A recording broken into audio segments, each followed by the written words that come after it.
sejahtera untuk kita semua. Halo Bapak Ibu, saya Resti Rahayu, calon guru penggerak Angkatan 5 dari SMA Negeri 1 Suko Mojokerto, kelas 0583A. Pada kesempatan kali ini, saya akan menunjukkan bentuk video sosialisasi penerapan budaya positif yang telah saya lakukan di SMA Negeri 1 Suko Mojokerto. Pada program pendidikan guru penggerak ini, saya didampingi oleh fasilitator Ibu Natalia Renian dan juga pengajar praktik Bapak Iswandi. Penerapan budaya positif yang saya lakukan di SMA Negeri 1 Suko Mojokerto sebagai salah satu bentuk pemenuhan tugas aksi nyata modul 1.4 program pendidikan guru penggerak yang berjudul Budaya Positif. Tetapi pada praktiknya sungguh membawa dampak yang luar biasa bagi saya. Saya semakin memiliki keinginan yang tinggi, semakin termotivasi dan semakin semangat untuk melaksanakan pembelajaran yang berpihak kepada murid. Yang mana salah satu langkahnya adalah menciptakan budaya-budaya positif dengan tujuan menciptakan lingkungan belajar yang aman, nyaman, dan menyenangkan bagi murid. Sehingga kegiatan belajar bukan lagi hal yang dilaksanakan secara terpaksa, tetapi diselenggarakan dengan sukarela dan bahagia. Terima kasih atas waktu yang diberikan kepada saya.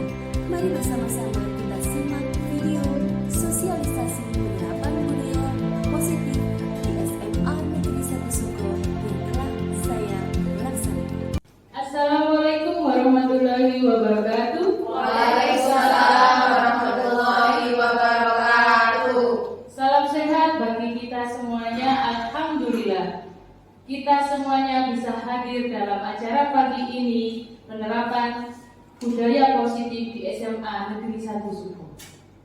Terima kasih atas kehadiran Ibu Febriana Gunarini selaku Koordinator BK di SMA Negeri 1 Suko yang akan membuka acara pada pagi hari ini.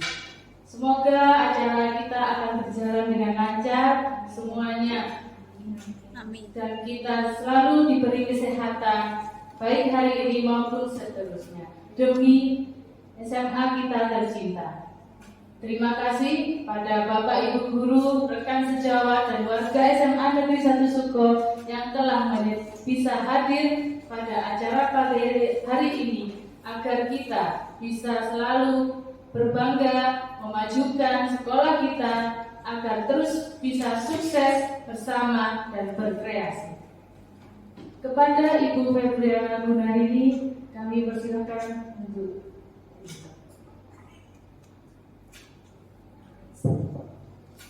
Baik, terima kasih Ibu pembawa acara atas waktu yang diberikan kepada saya. Assalamualaikum warahmatullahi wabarakatuh. Waalaikumsalam warahmatullahi wabarakatuh. Yang terhormat Bapak Ibu Wakasek dan Litbang Mutu, yang saya hormati Ibu Pemateri, Ibu Resti dalam acara sosialisasi penerapan budaya positif di SMA Negeri 1 Suko. Yang saya hormati Bapak Ibu tenaga pendidik dan kependidikan SMA Negeri 1 Suko. Dalam hal ini juga tergabung dalam Bapak Ibu yang di PPGP ya Bu ya, Program Pendidikan Guru Penggerak. Syukur alhamdulillah, mari senantiasa kita bersyukur kepada Allah Subhanahu wa taala karena pada siang hari ini kita bisa menghadiri undangan dari Bapak Ibu yang menyelenggarakan sosialisasi penerapan budaya positif di SMA Negeri 1 Suko dalam keadaan sehat walafiat. Alhamdulillah, terima kasih atas kesempatan yang diberikan kepada saya untuk memberikan sambutan terkait dengan hal-hal apa saja yang nantinya akan dibahas dalam sosialisasi siang hari ini.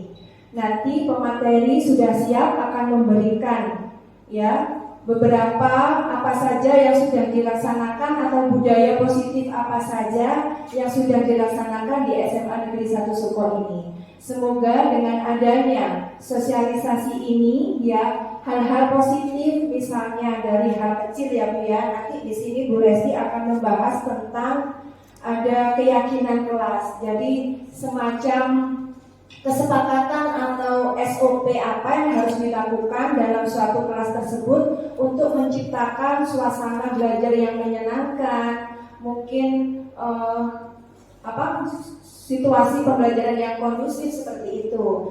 Termasuk juga ada pembentukan piket kelas. Di sini yang bertujuan sebagai rasa kebersamaan anak-anak, gotong royong dalam rangka menjaga keberhasilan dan kenyamanan kelas, seperti itu ya Bu. Ada segitiga restitusi ya. Di sini bagaimana nanti cara kita Bapak Ibu guru, khususnya dalam Bapak Ibu PPGB ini dalam memberikan istilahnya kita sebagai fasilitator ya, untuk bisa mengantarkan anak-anak dalam hal bisa bagaimana memecahkan permasalahan secara mandiri ya, mengatasi kesulitan-kesulitan atau hambatan dalam hal belajar, pribadi dan emosi seperti itu ya. Jadi di sini saya sangat berterima kasih kepada Bapak Ibu yang sudah hadir, termasuk Ibu Resti sebagai pemateri. Semoga dengan kegiatan ini nanti SMA kita, SMA Soko ini semakin maju ya, semakin berprestasi lagi, terutama untuk anak-anak peserta didik kita memiliki karakter yang positif ya, memiliki karakter baik sesuai dengan budaya positif yang sudah kita terapkan nanti di SMA 1 Soko ini. Tidak banyak Bapak Ibu yang saya sampaikan, cukup sekian, kurang lebihnya mohon maaf. Dengan demikian kegiatan sosialisasi penerapan budaya positif di SMA Negeri 1 Soko ini saya buka secara resmi dengan bacaan Bismillahirrahmanirrahim.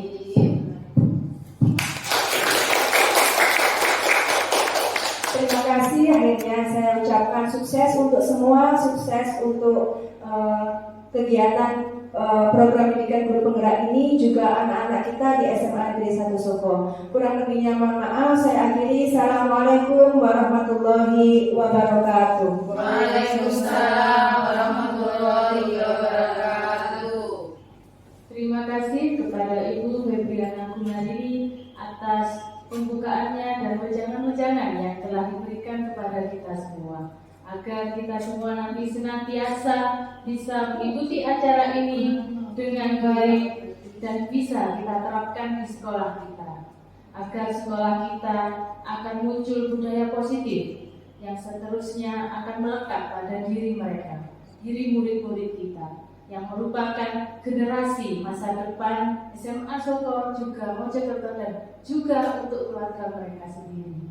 Mereka akan menjadi orang-orang yang hebat, orang-orang yang sukses untuk memajukan diri sendiri dengan sadar.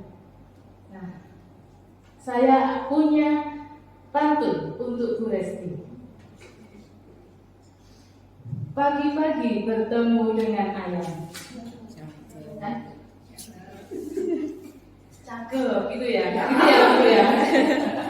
Baik, saya ulang kembali.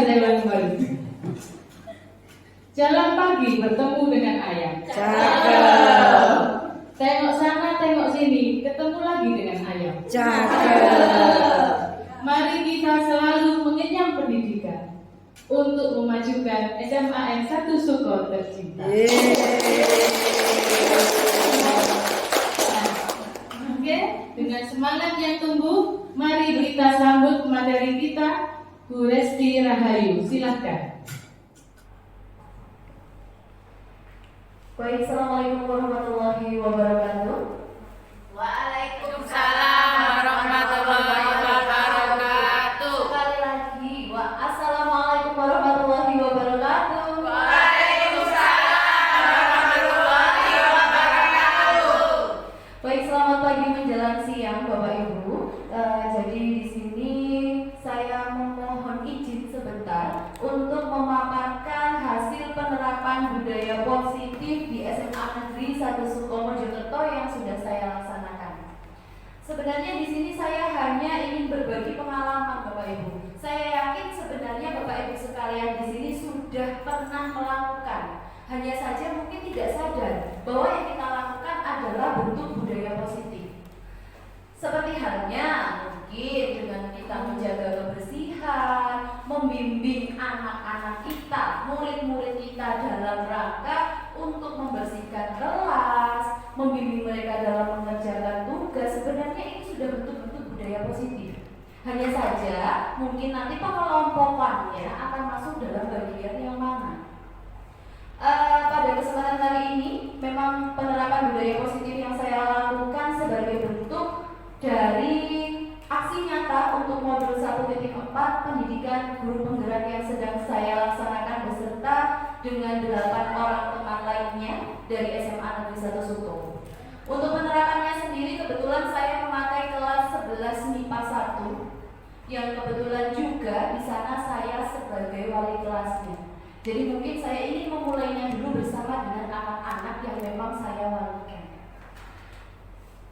Sekali lagi untuk budaya positif ini sendiri sebenarnya bermuara pada pernyataan atau filosofi pendidikan dari Ki Hajar Dewantara, di mana beliau sebagai Bapak Pendidikan Indonesia mengatakan bahwa pendidikan dan pengajaran merupakan usaha untuk persiapan dan persediaan untuk segala kepentingan hidup manusia, baik dalam hidup bermasyarakat maupun hidup berbudaya dalam arti yang seluas-luasnya. Jadi pada posisi ini tidak ada bentuk kegiatan khusus ataupun ini benar, tindakan ini salah, tidak ada. Semuanya pasti memiliki tujuan dan semuanya akan dianggap benar jika dilaksanakan dengan baik dan bersungguh-sungguh. Sebelumnya kita akan membahas lebih dulu. Saya ingin berdiskusi lebih dahulu tentang apa sebenarnya budaya positif. Sejatinya budaya positif sendiri adalah tindakan. Di sana bisa kita baca bersama ya. Tindakan ataupun pemikiran yang merupakan perwujudan dari nilai-nilai atau keyakinan universal yang diterapkan di sekolah. Budaya merupakan bentuk kebiasaan yang dibiasakan. Jadi sekali lagi budaya itu bentuk kebiasaan yang sudah dilaksanakan dan sudah biasa dilakukan. Makanya menjadi sebuah kebudayaan. Sehingga untuk membentuk budaya itu sendiri pasti dimulai dengan pembiasaan. Sehingga kadang kalau itu sudah menjadi budaya atau nilai itu sudah merasuk dalam diri, saat kita tidak melaksanakannya, saat kita tidak melakukannya, pasti nanti akan merasa ada yang kurang, ada yang sedih. Contohnya, mungkin ada di antara anak-anak atau murid kita yang sudah menanamkan saya harus selalu menjaga kebersihan di lingkungan saya, misalkan. Lalu pada satu ketika dia tidak sengaja membuang sampah. Kok saya buang sampah sembarangan ya? Harusnya kan saya membuang sampahnya di tempat sampah. Kenapa saya buang sampah di sini? Ini salah. Secara tidak langsung budaya positif itu mengetuk hati mereka untuk menunjukkan apakah ini benar, apakah ini salah, tindakan mana yang benar dan tindakan mana yang salah. Jadi mereka akan merekonstruksi sendiri kegiatan ataupun perilaku mereka termasuk dalam budaya positifkah atau tidak. Selanjutnya pada bagiannya ada disiplin positif. Sebagai salah satu bentuk budaya positif adalah satu disiplin positif. Disiplin positif adalah menanamkan motivasi intrinsik pada murid untuk menjadi orang yang mereka inginkan dan hargai diri sendiri serta nilai-nilai yang mereka percaya.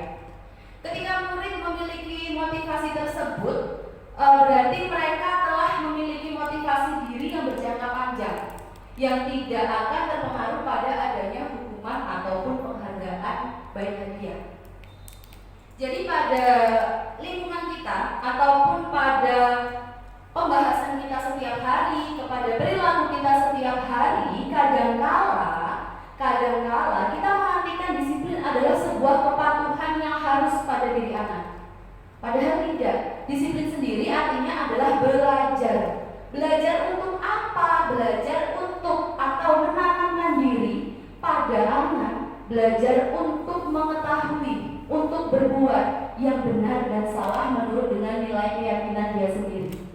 Jadi sejatinya disiplin itu bukan sebuah kepatuhan yang harus. Karena saat itu menjadi kepatuhan yang sifatnya paksaan, tentu akan membuat mereka jadi terpaksa Dan justru yang terpaksa ini akhirnya membuat mereka perubahannya tidak mungkin akan jangka panjang. Hanya pada saat kita paksa saja, hanya pada saat kita wajibkan mereka untuk patuh saja, selebihnya tidak ada.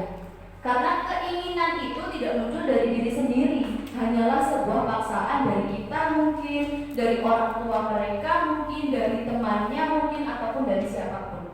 Bahkan mungkin bisa suasana juga yang memaksa mereka untuk melakukan hal tersebut, bukan dari keinginan diri.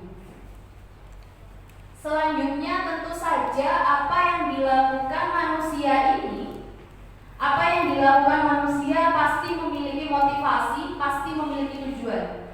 Segala perilaku, segala tindakan manusia itu pasti memiliki tujuan. Hanya saja tujuan yang dituju ini apa?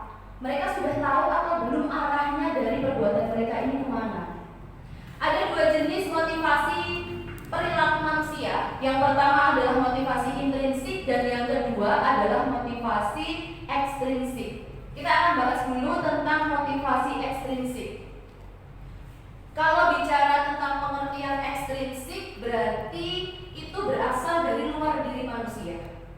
Bisa jadi dari orang sekitar, bisa jadi dari suasana ataupun keadaan, bisa jadi juga mungkin dari adanya hukuman ataupun penghargaan.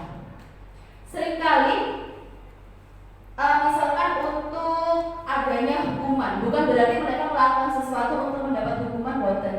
Justru mereka melakukannya, mereka terpaksa melakukan sesuatu hal hanya untuk menghindari ketidaknyamanan.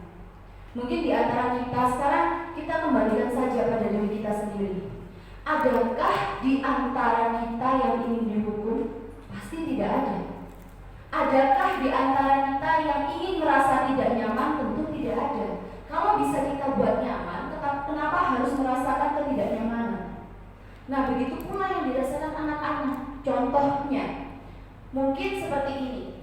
Saya akan datang tepat waktu, karena jika saya terlambat saat gerbang sekolah sudah ditutup, maka saya harus menuntun sepeda saya sejauh itu ke parkiran. Wah, nanti saya capek. Jadi dia datang tepat waktu, datang ke sekolah pagi hari itu bukan karena memang dia ingin disiplin, mungkin disiplin waktu, dia ingin bertanggung jawab pada dirinya sendiri, tetapi justru dia melakukannya karena tidak ingin menuntun sepeda itu tadi. Jadi sebuah keterpaksaan dia untuk menghilangkan rasa ketidaknyamanan. Lalu yang kedua adalah penghargaan. Nah, di sini mungkin kalau kita bicarakan nuansanya atau rasa dari kata penghargaan itu positif. Tetapi faktanya dalam praktik justru belum tentu positif. Karena mungkin seperti ini ya Bapak Ibu ya, penghargaan itu sebagai bentuk imbalan. Imbalan saat kita berhasil, saat kita mendapatkan keberhasilan atau pencapaian tentang sesuatu hal. Misalkan dengan adanya pembelajaran. Saat seseorang anak, seorang murid, dia bisa mendapatkan nilai yang tinggi. Misalkan untuk KKM ada 75, lalu dia bisa mendapatkan nilai 90. Sang guru sudah berkata, nanti yang mendapatkan nilai di kelas ini akan saya beri hadiah. Jadi mereka belajar, mereka mempelajari seluruh materi dan teori itu bukan untuk dirinya sendiri, bukan untuk kebermanfaatan ilmu yang mereka dapat, tetapi untuk mendapatkan hadiah guru. Yang dikhawatirkan ia kalau guru tersebut terus menemani siswa itu. Kalau mungkin pada jenjang tertentu ataupun pada kelas lain, akhirnya tidak bertemu dengan guru yang memberikan penghargaan, justru hal tersebut akan bisa menurunkan motivasi belajar mereka. Pada bagian ini, penghargaan jelas untuk manusia sendiri pasti ingin keberadaannya dihargai oleh orang lain. Nah, kadang-kala seseorang melakukan hal itu hanya untuk ujian, untuk mendapat pujian, untuk mendapatkan rasa kebanggaan. Dilihat orang lain, dipandang orang lain, dirinya ini memiliki keunggulan, bukan untuk kebermanfaatan hal yang dia pelajari pada dirinya sendiri. Kata positif atau nuansa positif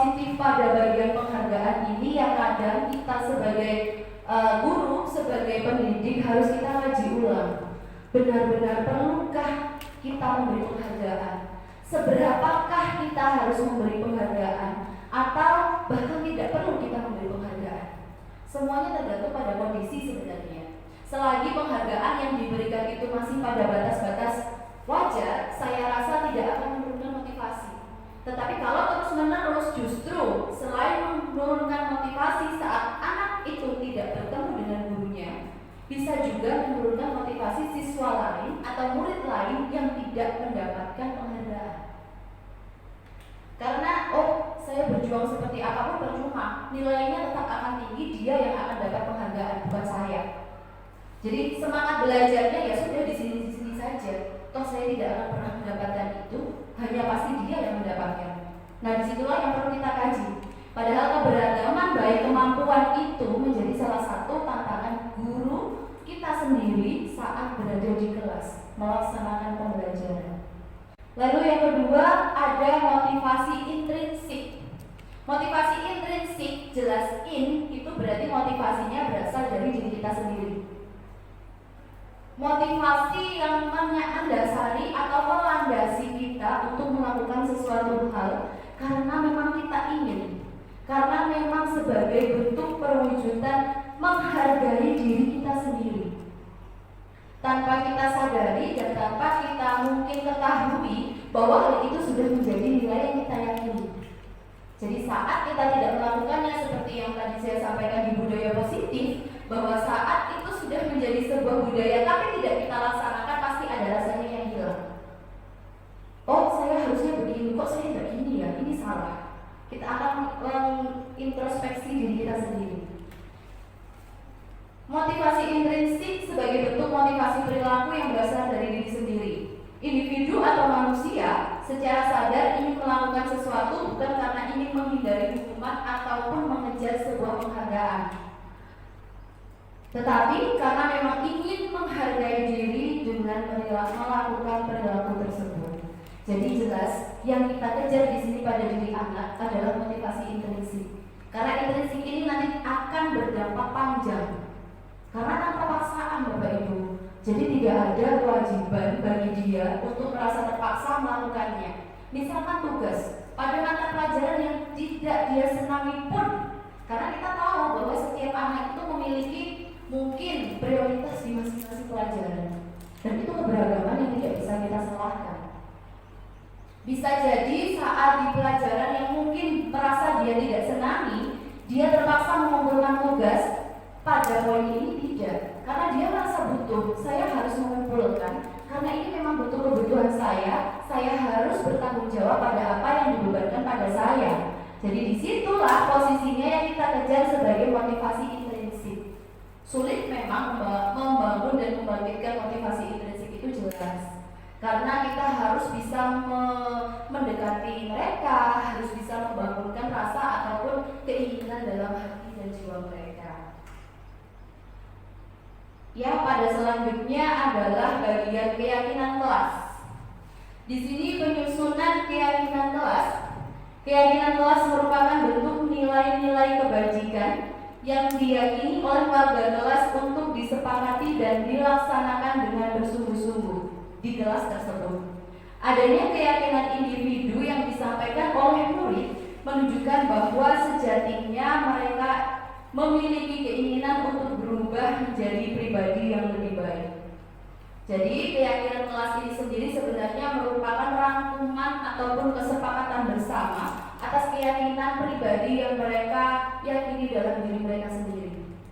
Tetapi pada bagian ini saya menuangkan keyakinan kelas menjadi sebuah kesepakatan kelas yang sifatnya lebih rinci. Bentuk keyakinan kelas yang merupakan wujud nilai-nilai kebajikan yang sifatnya universal kemudian dituangkan dalam bentuk kesepakatan kelas menjadi kalimat pemantik yang positif. Sifatnya positif. Contohnya, bukan seperti dilarang bermain HP di dalam kelas, dilarang membuang sampah di dalam kelas, tetapi kita ubah kalimatnya menjadi mungkin mari membuang sampah pada tempatnya.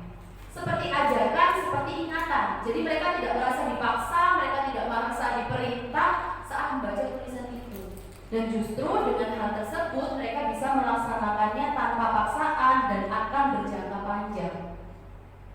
Disampaikan dengan bentuk kalimat spesifik dan positif, memiliki tujuan untuk membangkitkan motivasi intrinsik. Kembali lagi, karena yang kita kejar dalam budaya positif ini adalah motivasi intrinsik. Bagaimana mereka bisa menyadari kebutuhan mereka, keinginan mereka, dan perubahan apa yang ingin mereka lakukan dalam diri mereka sendiri. Selanjutnya ada posisi kontrol. Mungkin istilah ini agak asing bagi kita. Agak asing bagi kita, Bapak Ibu. Posisi kontrol. Yang dimaksud di sini adalah bagaimana kita sebagai guru menempatkan posisi untuk mendampingi ataupun membersamai murid-murid kita saat mungkin menghadapi penyimpangan ataupun permasalahan yang terjadi di lingkungan sekolah. Pada tahap ini yang pertama ada bagian penghukum, pembuat rasa bersalah sebagai teman, sebagai pemantau, dan sebagai manajer. Lalu mana yang paling baik? Kita sesuaikan dengan situasi kita yang ada di sini. Tetapi jujur, kalau menurut definisi dan contoh-contohnya, bagian penghukum dan pembuat rasa bersalah inilah yang justru merusak ataupun bahkan mungkin menjatuhkan mental anak. Karena saat dihukum, kembali lagi pada hukuman tadi, tidak ada seseorang, siapapun yang ingin dihukum. Begitupun anak. Apalagi saat kita menghukumnya di depan teman-teman lainnya, pasti selain dia merasa tersisih, dia juga merasa malu. Justru hal itu tidak baik juga untuk diri kita, karena anak-anak akan merasa membenci pada kita, tidak suka pada kita. Saya tidak suka sama guru ini, sering banget menghukum apalagi di depan teman-teman. Tidak ada respeknya sama sekali mereka kepada kita. Lalu pembuat rasa bersalah ini akan membuat anak-anak menjadi minder. Kenapa? Mungkin kalimatnya, dan jujur saya sebelum ini yang sering saya lakukan. Jadi dulunya saya selalu bilang sebagai wali kelas, saya selalu mendekati anak yang mungkin konteksnya bermasalah sebagai kalimat seperti ini. Nah, kenapa kok tugasnya tidak mau dipukulkan? Kamu tidak kasihan kan sama saya? Saya selalu dicari guru mata pelajaran meminta tugas kamu. Dengan begitu, justru anak-anak, oh berarti saya sudah menyusahkan guru saya. Akhirnya perubahan ataupun perilaku mereka hanya karena merasa tidak enak kepada kita. Akhirnya dia mau berbuat apa, dia mau melakukan apa, tidak berani. Minder Bapak Ibu. Nanti kalau saya gini, saya menyusahkan wali saya lagi. Nanti kalau gini, saya bagaimana? Atau mungkin konteks lainnya. Kamu di sini sekolah, bayarnya mahal, seragammu mungkin untuk bensinnya setiap hari, untuk samu merek. Kok sekolahmu kayak gini? Gak kasihan ya kamu sama orang tuamu? Akhirnya anak kita sudutkan, kita posisikan kepada posisi bersalah. Kita mewajibkan mereka untuk merasakan sebuah rasa bersalah. Akhirnya mereka minder Bapak Ibu, tidak berani lagi menyampaikan pendapat, tidak berani lagi menyampaikan aspirasi. Sudahlah, saya diam aja daripada nanti yang saya lakukan ini salah, merepotkan orang tua, merepotkan guru. Inilah yang perlu kita hindari secara tidak langsung, dan jujur memang dulu itu yang sering saya lakukan. Tapi mungkin setelah mengikuti pembelajaran ini saya jadi tahu bahwa posisi-posisi kontrol itu harus kita tempatkan diri kita pada posisi yang sangat sesuai. Sebagai teman kita mendampingi, kita mungkin berdiskusi, kita mungkin mengingatkan mereka dengan kalimat-kalimat ataupun bahasa yang santai. Kenapa? Kenapa terlambat? Kita tidak menyambut mereka dengan ekspresi yang mungkin marah, mungkin melotot, mungkin cemberut. Enggak. Kita sampaikan dengan senyum. Kenapa sih? Mungkin dengan bahasa yang santai juga Bapak Ibu. Kenapa sih sebenarnya? Kok kamu terlambat? Ada apa? Di jalan ada apa? Atau di rumah mungkin ada permasalahan? Mereka merasa tidak digurui, mereka merasa tidak disalahkan. Selanjutnya ada pemantau, dan yang terakhir adalah manajer. Sebenarnya yang paling ideal di sini adalah sebagai manajer. Sebagai manajer kita memposisikan posisi kontrol kita untuk ataupun bersikap dengan murid-murid. Jadi, kita tidak pernah menggurui, kita tidak pernah menyudutkan mereka, bahkan menjatuhkan mental mereka dalam kondisi apapun. Kalau mungkin kita merasa emosi, itu manusiawi, Bapak Ibu, jelas. Tapi bagaimana kita bisa meredam emosi itu? Bagaimana kita bisa mencoba mengalihkan emosi itu menjadi sebuah kegiatan, menjadi sebuah mungkin perilaku yang justru untuk mendukung mereka. Jadi pada posisi manajer ini kita memfasilitasi mereka. Kita tidak sebagai penghukum, kita juga tidak sebagai pembuat rasa bersalah. Kita juga tidak menyampaikannya dengan teman, tetapi kita memandu mereka untuk menemukan sebenarnya di mana sih letak penyimpangan yang kalian lakukan, untuk menyadari kesalahan yang mereka rasakan sendiri. Hal ini tentu berkaitan dengan penerapan segitiga restitusi, di mana segitiga restitusi sendiri merupakan salah satu cara untuk membantu dan memandu murid dalam menemukan solusi atas permasalahan yang dihadapi. Sangat berkaitan erat dengan posisi control manager. Pada posisi ini memiliki 3 tahapan, seperti yang bisa kita lihat bentuknya segitiga, tapi juga saya menampilkan bentuk tabel yang mungkin akan lebih mudah dipahami. Langkahnya yang pertama adalah menstabilkan identitas, lalu validasi tindakan yang salah, yang ketiga adalah menanyakan keyakinan. Menstabilkan identitas ini mungkin kita bisa melakukannya dengan menanyakan dulu, sebenarnya ada kejadian apa sih? Kok kemarin saya dapat cerita dari guru ini seperti ini? Benar? Jadi kita posisikan dulu, anak tidak langsung disalahkan. Lalu dia bercerita, lalu dia menyampaikan, kemudian dia menyadari dan menyimpulkan sendiri. Oh iya, ternyata memang saya salah, karena saya seperti ini, seperti ini, seperti ini.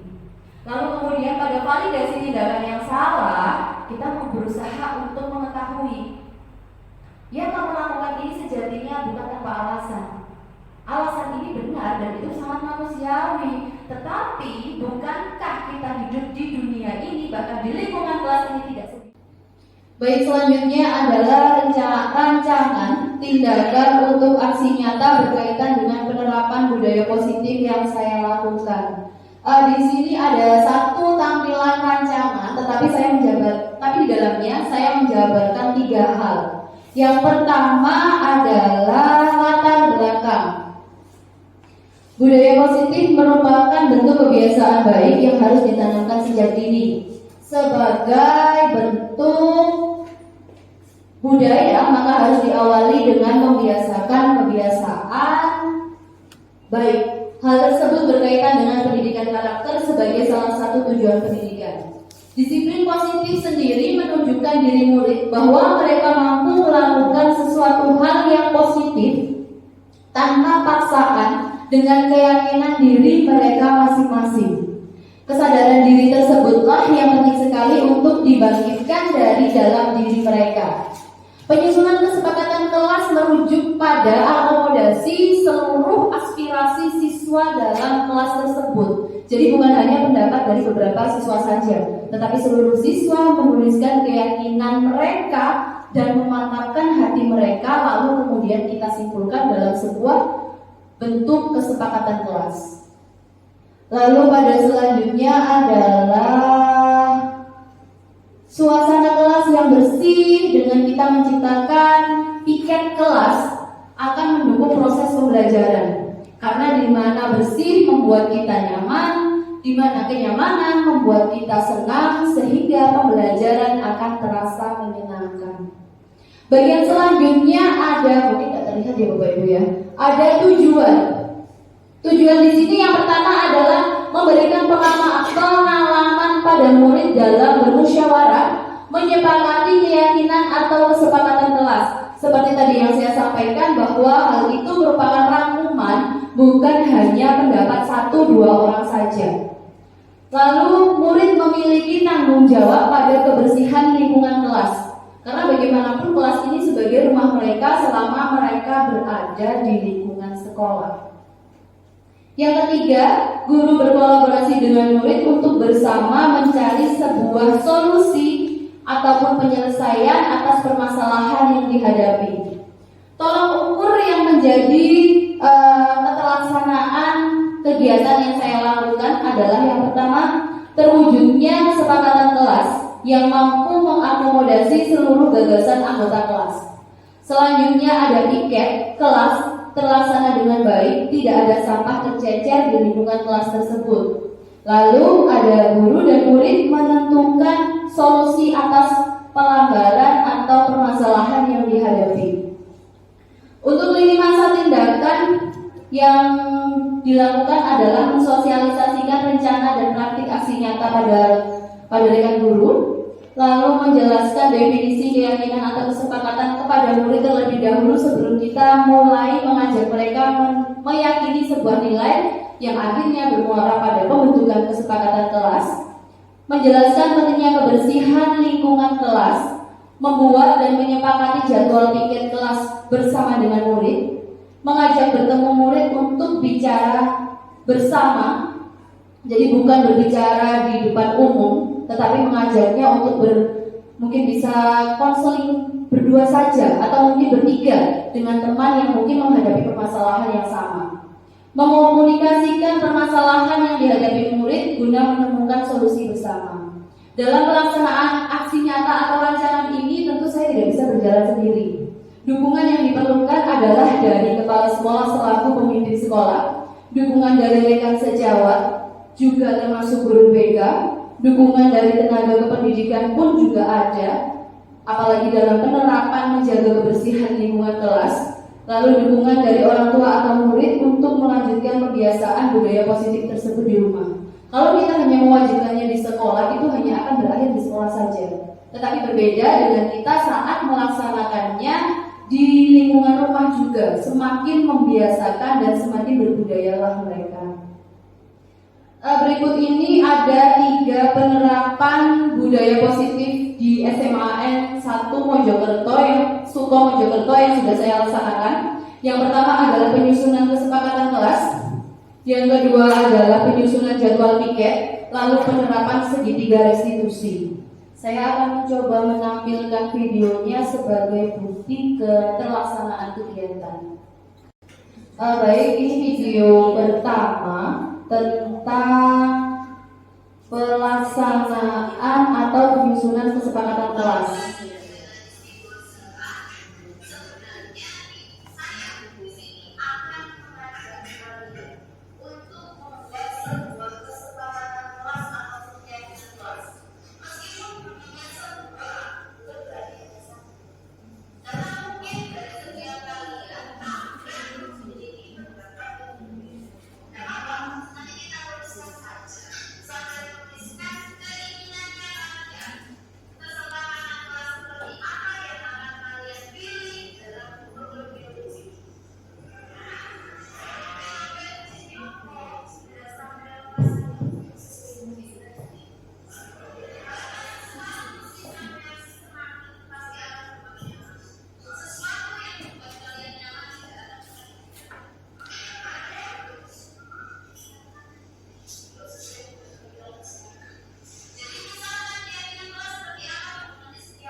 Jadi pada bagian ini saya sudah menjelaskan apa yang dimaksud dengan kesepakatan kelas, atau apa keyakinan atau apa nilai yang mungkin bisa mereka tuliskan.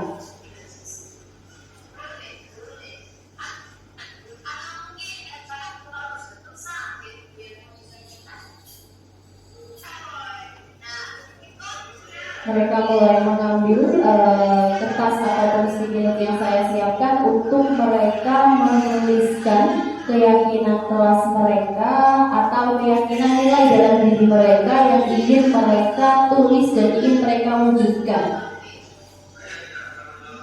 Menggunakan warna yang mereka ingini, ada 5 warna pilihan, mereka memilih sendiri. Bahkan justru kebanyakan anak laki-laki bapak ibu memilih pink.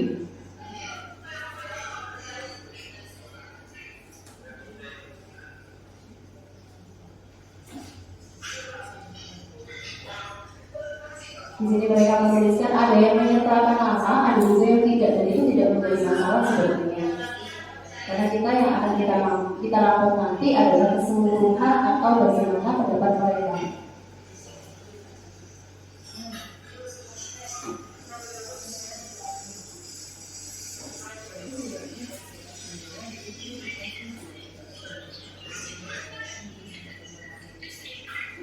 Nah, di sini ketertarikan ataupun keinginan mereka terlihat. Mereka minta kertas lagi. Banyak Bu yang ingin saya tulis. Saya ingin meyakini hal-hal ini. Jadi mereka mulai terbangkitkan keinginan mereka untuk mengenali diri mereka sendiri.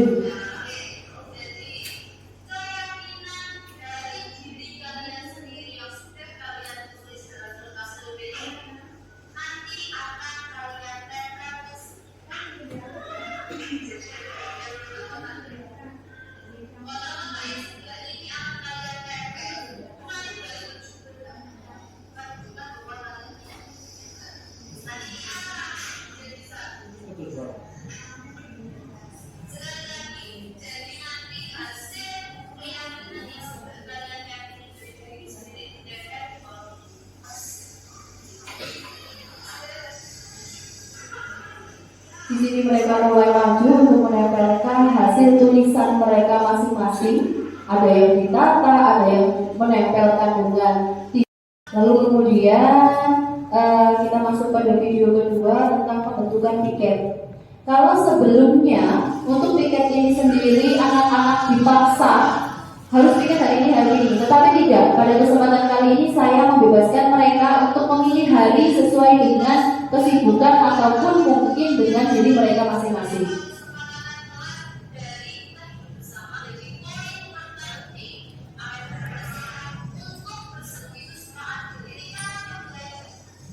Nah, di sini saya hanya menulis hari, lalu mereka bergantian untuk maju ke depan menuliskan atau memilih hari piket yang mereka inginkan. Karena mereka memilih sendiri, menulis sendiri, jadi pasti mereka tahu. Karena background dari masing-masing anak itu berbeda. Ada yang mungkin dia pada akhirnya saya harus ngantar adik saya dulu Bu kalau hari ini, jadi saya nggak bisa berangkat pagi untuk mempersiapkan kelas. Silahkan saya pilih hari apa nak yang menurutku sampai longgar.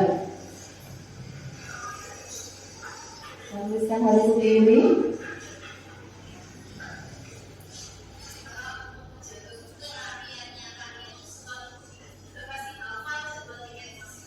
Kalau sudah, nanti hasilnya saya minta mereka untuk menuliskan atau mungkin mengetikkan di selembar kertas yang bisa ditempel di samping kesepakatan kelas yang sudah ditentukan. Jadi nanti selalu ingat, sambil melihat jadwal piket, sambil melihat kesepakatan kelas yang ada. Pada penerapan budaya positif yang terakhir yang saya lakukan adalah segitiga restitusi. Ada permasalahan di sini ataupun mungkin hal yang perlu diperbaiki adalah terkait dengan ketepatan pengumpulan tugas yang ternyata pada mata pelajaran tersebut anak ini merasa sulit, merasa tidak suka Bu saya sama pelajaran ini. Seperti konseling Bapak Ibu. Jadi pada penerapan segitiga restitusi ini kita tidak ada menghakimi, tidak ada menyalahkan. Kita mengajak bicara, melakukan pemaparan kasus, tidak langsung menyalahkan anak. Karena memang menyalahkan anak di sini sebagai posisi penghukum, sedangkan di sini berkaitan dengan segitiga restitusi berarti saya menerapkan posisi manajer. Lalu pada akhirnya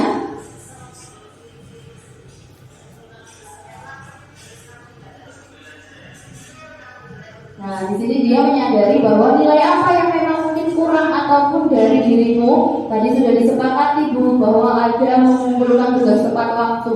Berarti kesepakatan kelas yang sudah saya langgar ataupun saya simpangi ataupun yang perlu saya perbaiki adalah mengumpulkan tugas tepat waktu dengan menunjukkan rasa tanggung jawab saya. Secara tidak langsung dia menemukan solusi ataupun meyakini hal perbaikan apa yang ingin dia lakukan.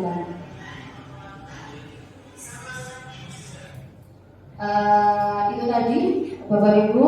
Lalu selanjutnya terakhir adalah pemanfaat penerapan budaya positif yang saya percaya di sini tujuannya jelas untuk memperkuat karakter murid demi mencapai profil pelajar Pancasila sebagai tujuan pendidikan, lalu menumbuh kembangkan kolaborasi antar warga sekolah dalam pembiasaan dan penerapan kebiasaan baik.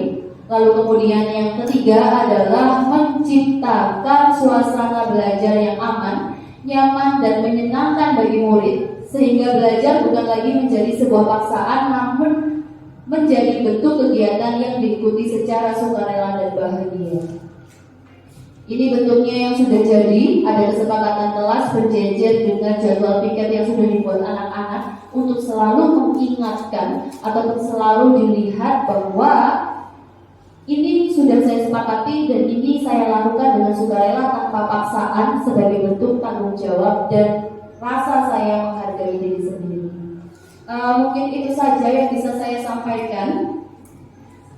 Secara tidak langsung hal ini membuka kita bahwa sebenarnya praktek-praktik budaya positif itu sudah kita laksanakan. Hanya saja bagaimana kita mengoptimalkan dengan melibatkan seluruh mungkin komponen sekolah. Karena ini lingkupnya sekolah, hanya kebetulan saja saya memulainya dari lingkup kelas terlebih dahulu. Jika ada salah kata saya mohon maaf. Untuk kegiatan selanjutnya saya serahkan kepada Ibu Ria selaku moderator. Terima kasih. Terima kasih pemaparannya dari Bu Resti Rahayu mengenai penerapan budaya positif yang akan bisa kita terapkan di sekolah kita. Saya punya pantun Bu Resti agar diskusi kita semakin ramai. Nanti tolong Bapak Ibu bisa bilang cakep gitu nggih. Jalan-jalan ke Kota Blitar. Cakep. Jangan lupa beli sukun. Cakep. Jika kamu ingin pintar, Cakep. belajarlah dengan tekun. Nah, itu menurut maksudnya pantunnya kita akan juga sebagai pendidik kita pun perlu belajar, perlu tetap mengasah diri agar bisa menjadi keteladanan atau panutan bagi peserta didik kita. Oke. Kemudian kita akan masuk sesi tanya jawab. Berarti siap ya dengan pertanyaan-pertanyaan para Bapak Ibu? Apakah ada Bapak Ibu yang ingin bertanya? Ya, ada yang bertanya? Iya Bu, saya mau bertanya. Ya, Bu Aini silahkan. Ya, terima kasih atas kesempatan yang diberikan oleh Ibu Moderator. Di sini saya mau bertanya, Bu.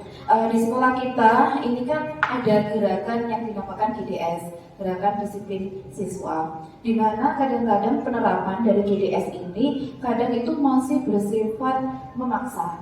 Jadi terus kemudian juga ada hukuman. Sedangkan yang dikatakan oleh Bu Resti tadi bahwasanya disiplin positif itu tidak ada yang namanya hukuman, tapi lebih kepada motivasi intrinsik dari anak tersebut. Nah, ini bagaimana Bu? Misalkan kalau kita mau merubah cara pandang kita semuanya, terutama guru-guru, tentang penerapan disiplin, bahwasanya disiplin tidak lagi didasarkan pada pemaksaan atau hukuman, tapi lebih kepada menuntut anak untuk menjadi lebih bertanggung jawab dan mandiri terhadap segala perilaku yang dilakukannya. Demikian pertanyaan dari saya, mohon untuk diberikan penjelasan supaya bisa memberi inspirasi bagi kita semuanya. Terima kasih. Terima kasih Bu Aini untuk pertanyaannya. Bu Resti, kita tampung dulu ya pertanyaannya, 3 pertanyaan, bagaimana? Oke. Pertanyaan berikutnya, silakan Bu Niko. Ya, terima kasih Bu Moderator. Saya sangat tertarik dengan pemaparan tentang keyakinan kelas. Tadi kan semua siswa dikasih stick note, kemudian suruh menuliskan. Akhirnya ditempel di kertas manila, terus dianalisa ya. Bagaimana jika dari keyakinan kelas yang sudah dituliskan tadi, isinya cuma curhatan siswa saja, terus tidak ada hal-hal penting yang perlu dijadikan kesepakatan kelas gitu. Misalnya tidak ada yang saya akan membantu tugas tepat waktu, saya akan menjaga kebersihan kelas, tidak ada seperti itu.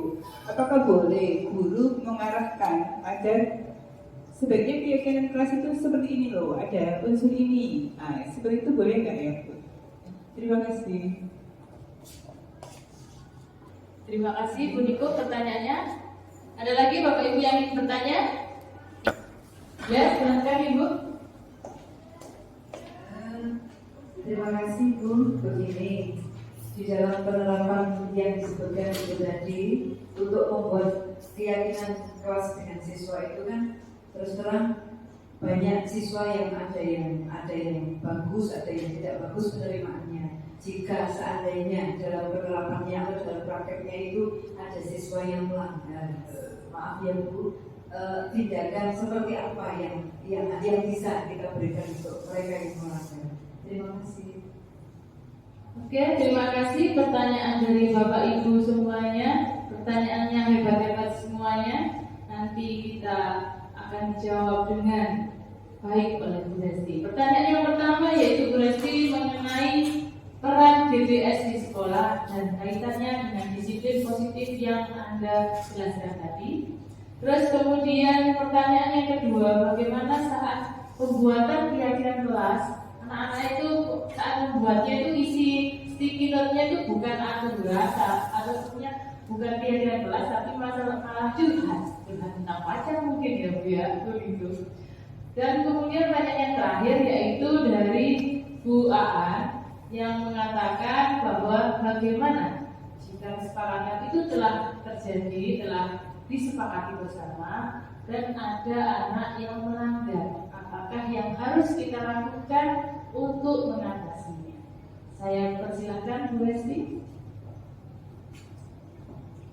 Ya baik, terima kasih kepada Bu Ria, begitu juga dengan ibu-ibu yang memberikan pertanyaan. Di sini mungkin posisinya tidak harus saya menjawab ya Ibu ya, tapi kita saling berdiskusi saja. Kita sama-sama, mungkin kebetulan saya yang sedang menerapkannya, hanya seperti itu, belajar dari pengalaman yang sudah pernah saya lakukan. Untuk yang pertama, bagaimana tentang paradigma dari adanya beragam disiplin sekolah dengan makna disiplin positif yang mungkin bisa dibilang berseberangan. Bahwa di sini posisinya untuk mendisiplinkan siswa berarti kita akan membuat dia patuh. Kita akan membuat dia mengikuti peraturan sekolah dengan terpaksa pun ya tidak apa-apa, yang penting mereka melakukannya. Berbeda dengan aturan ataupun penjabaran dari disiplin positif di mana menggambarkan bahwa disiplin sendiri bukan memiliki tujuan memaksa patuh, tetapi belajar membangkitkan rasa dalam diri mereka untuk melakukannya secara sukarela, secara ingin hati sendiri. Lalu apa yang mungkin bisa kita lakukan untuk merubah pemikiran tersebut? Salah satunya dengan sosialisasi ini, Bapak Ibu.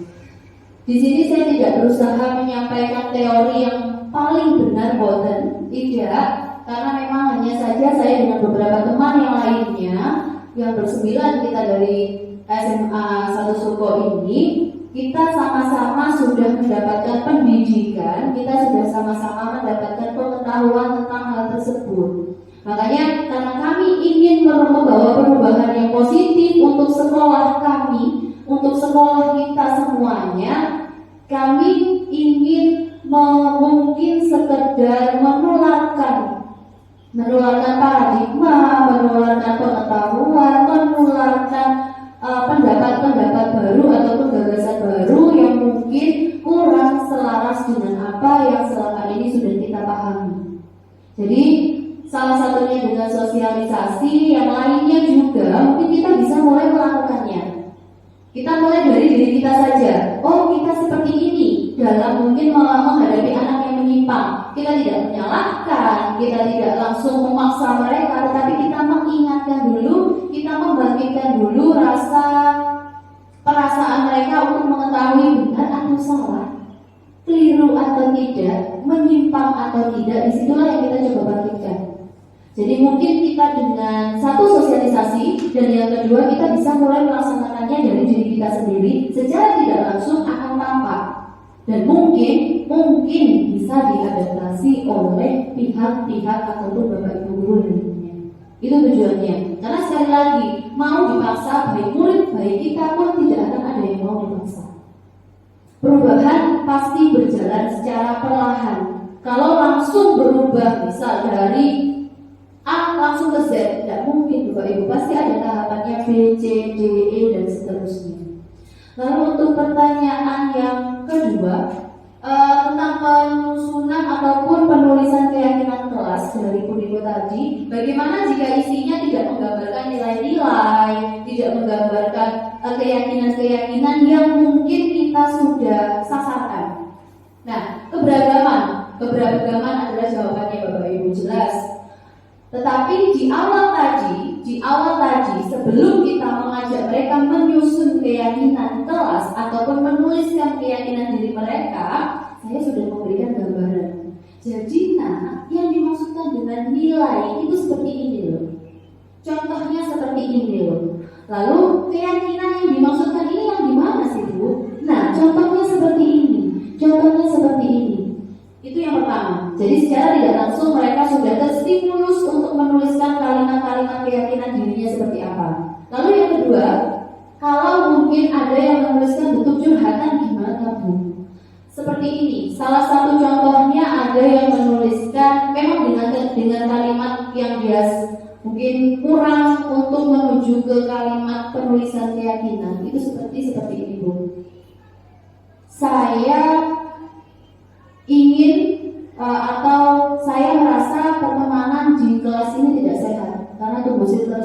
Tentu itu curahan hati, bukan kalimat yang berstruktur untuk kita tuliskan sebagai keyakinan. Lalu bagaimana kita menyikapinya? Kita mengirim mereka untuk merangkum. Kira-kira kalau sampai merasakannya bahwa sirkulasi pertemanan di kelas ini tidak sehat menurutmu, lalu berarti apa yang harus kita lakukan? Ya berarti kita harus terbuka Bu. Terbuka bagaimana ya? Terbuka pada teman yang lainnya. Kita harus mau berteman dengan siapa saja. Karena kan kita nggak hidup sendiri. Nah dari situlah kita bisa menggiring mereka, kita bisa menuntun mereka untuk menyimpulkan kalimat-kalimat. Jadi sebenarnya memang keyakinan itu tidak harus Bu, tidak harus bentuk kalimat, harus kalimat seperti ini, seperti itu tidak. Contohnya ada satu lagi mereka ingin, saya nanti ingin bisa kuliah di universitas ini. Itu tentu bukan sebuah tulisan keyakinan yang seperti nilai-nilai yang kita inginkan. Tetapi kita bisa mengirim mereka, berarti kalau keinginan kamu ingin bisa kuliah, misalkan di universitas ini, lalu kalimatnya ya apa ya? Untuk menunjukkan keyakinanmu sendiri, ya berarti saya harus rajin belajar Bu. Di situ mereka sendiri akan merumuskan kalimatnya sendiri. Itu yang kita tuliskan. Karena apa? Tidak semua anak mungkin di sini ingin masuk universitas sama seperti kamu. Oh iya ya Bu ya. Berarti kita tulisnya seperti ini saja Bu. Kita hanya mengirim Bapak Ibu menuntun dan mengarahkan mereka untuk merumuskan kalimat-kalimat tersebut. Lalu mungkin yang ketiga, pertanyaan dari bawaan tadi, bagaimana jika terjadi penyimpangan ataupun mungkin ada anak yang penerimaannya kurang bagus pada keyakinan kesepakatan kelas yang sudah kita susun. Kembali lagi tadi bahwa dalam materi sebelum penayangan video ada bagian segitiga restitusi. Di situ kita mencoba mendampingi anak dengan meletakkan posisi kontrol sebagai manajer untuk memandu mereka. Ayo, contohnya menjaga kebersihan kelas, dia membuang sampah di sorokan mungkin, dan ini juga mungkin masih sering kita temui. Kok sampahmu banyak di sorokan? Iya Bu, tempat sampahnya jauh ya. Saya pernah berpikir seperti itu. Kita sudah bersihkan kesepakatan kelas, nah. Iya gimana Bu, sampahnya jauh Bu. Sampah kalau tidak dibuang akan menimbulkan bau. Sampai sendiri bau tidak bau. Nah iya, terus kalau bau, kira-kira apa yang harus dilakukan? Ya berarti harus dibuang. Terus kira-kira yang sampai lakukan ini sudah sesuaikah biar tidak bau terus dibuang belum? Lalu apa yang harus dilakukan? Ya berarti saya harus membuangnya biar tidak numpuk, biar tidak bau. Jadi kita menggiring mereka. Tidak menyalahkan, pasti ada seperti itu. Justru kadang mungkin kalau orang Jawa itu rasanya mereka diomongi, dituturi ngoten itu dengan kalimat yang seperti itu, dengan cara yang seperti itu, akhirnya mereka sungkan. Oh iya saya sudah tulis, saya sudah tanda tangan di bawahnya, saya sudah siap melakukannya. Kalau saya tidak melakukan berarti justru saya sendiri yang di sini merasa salah, bahwa hal yang saya lakukan ini kurang benar, menyimpang dari kesepakatan yang sudah saya lakukan. Justru dengan hal tersebut muncul keyakinan diri mereka untuk melakukan perubahan menjadi lebih baik lagi tanpa adanya paksaan ataupun perintah dari Terima kasih Bu Resti atas jawaban-jawaban yang telah diberikan. Dari jawaban yang telah diberikan Bu Resti, kita semakin paham dan kita semakin mengerti bagaimanakah kita harus menerapkan budaya positif ini di peserta didik kita. Mungkin dari Bapak Ibu ada tanggapan, satu tanggapan lagi sebelum kita tutup acara ini. Ya, Bu Reva mau memberikan tanggapan? Ya, silakan Ibu. Terima kasih Bu Moderator. Ya.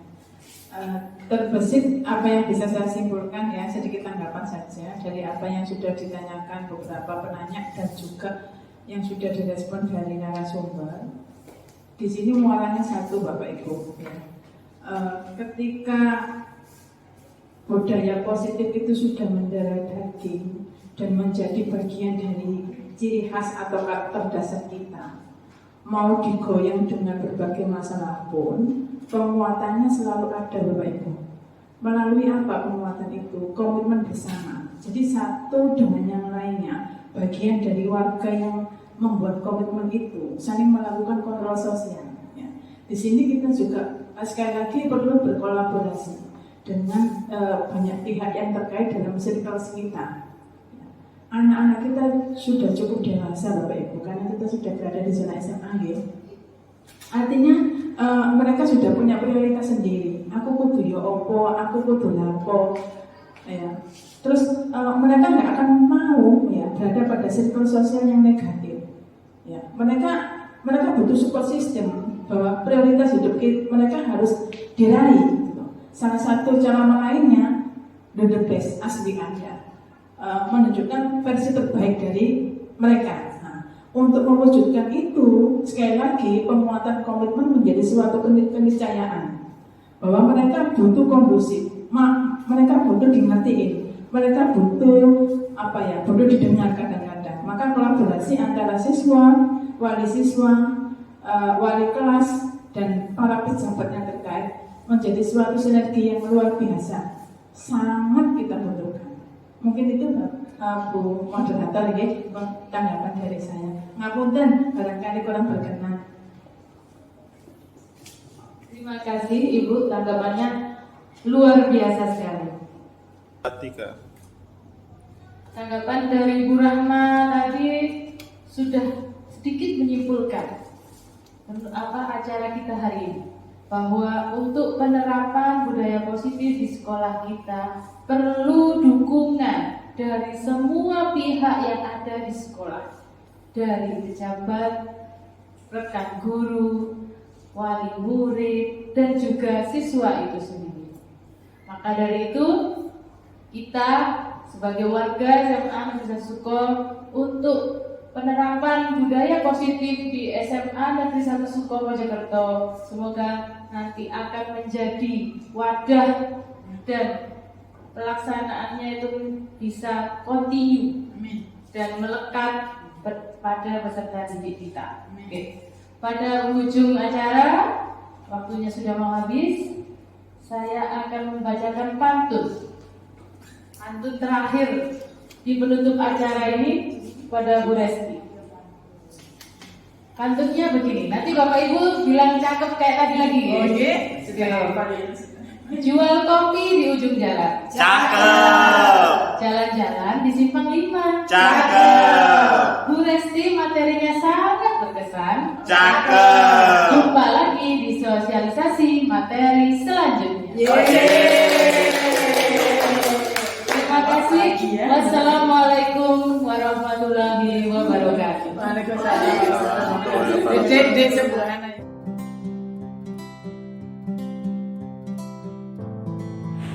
Terima kasih Bu Risti, informasi yang diberikan kepada saya tentang budaya positif ternyata sangat bermanfaat, dan mudah-mudahan kedepannya budaya positif yang diterapkan di sekolah kita bisa menjadi semakin dikenal oleh anak-anak dan akan berdampak yang sangat bagus bagi SMA Negeri 1 Suko tercinta.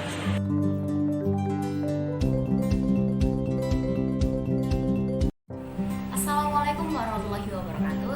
Halo semuanya, perkenalkan saya Tasya Delia Putri dari kelas 1151. Jadi kesan saya pada kegiatan penyusunan kesepakatan kelas kemarin yaitu menyenangkan, nyaman, dan lega. Menyenangkan karena apa sih? Karena kemarin ada kegiatan menampilkan sticky note yang berisi keinginan kita atau harapan kita terhadap kelas kita ke depannya. Dan yang menyenangkan lagi itu waktu kita bertukar pendapat. Dan menurut saya timbul rasa nyaman ketika pendapat kita didengar orang lain dan kita mendengar pendapat orang lain. Jadi kita di sini sama-sama berdiskusi untuk benar-benar mewujudkan kesepakatan kelas kita. Dan yang ketiga timbul rasa lega. Karena akhirnya kita tahu apa yang diinginkan dari masing-masing anggota kelas terhadap kelas kita ke depannya. Dan pesan saya pada kegiatan penyusunan kesepakatan kelas kemarin, semoga kita bisa konsisten pada kesepakatan kita yang sudah kita buat bersama-sama, dan semoga kita semakin solid untuk bekerja sama dalam mensukseskan apa yang kita sepakati untuk kelas kita ke depannya. Sekian dari saya, terima kasih. Wassalamualaikum warahmatullahi wabarakatuh.